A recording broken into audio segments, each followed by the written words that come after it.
Parler de Choose France qui aura lieu lundi à Versailles avec 200 passerons attendus. Je vois que ça vous fait Ouais, souffler, non. on dirait Jean-Marc Daniel.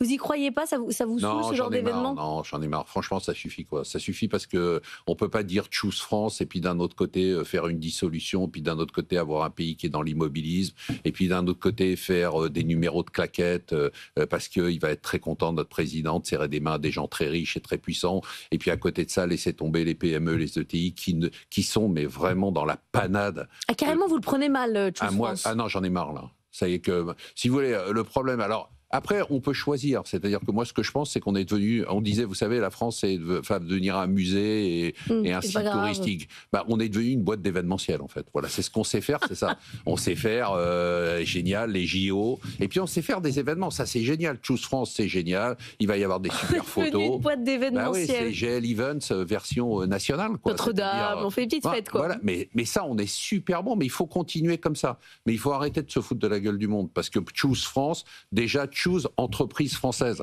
c'est-à-dire permettre aux entreprises françaises de bosser. Ça fait 1 an qu'on empêche les entreprises françaises de bosser, ça fait 1 an qu'on a plombé les PME, 1 an qu'on a plombé les ETI. Donc la dissolution. Bah oui, je leur parle franchement, comme tout le monde, je leur parle tous les jours, et c'est vraiment un drame et on en a parlé très souvent ici, on n'envisage pas et on ne met pas assez en lumière. Donc, Choose France, bon, il y a un moment, il faut arrêter de rigoler, ça suffit maintenant.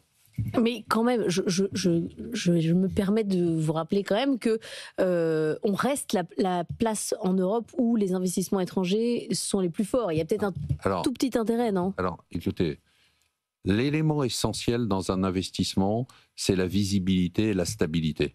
Est-ce que vous, aujourd'hui, si vous étiez une entreprise étrangère ou américaine, vous investiriez en France? Posez-vous juste cette question. Est-ce que vous allez choose France, d'accord, avec un gouvernement qui ne prend aucune mesure, un déficit public qui dérape, une dette qui est colossale? Donc, qu'est-ce que vous dites? Vous dites wait 27 plutôt, ça devrait s'appeler comme ça, pas choose France, parce qu'il faut attendre 2027. Merci beaucoup, Marie, d'être venue ce matin.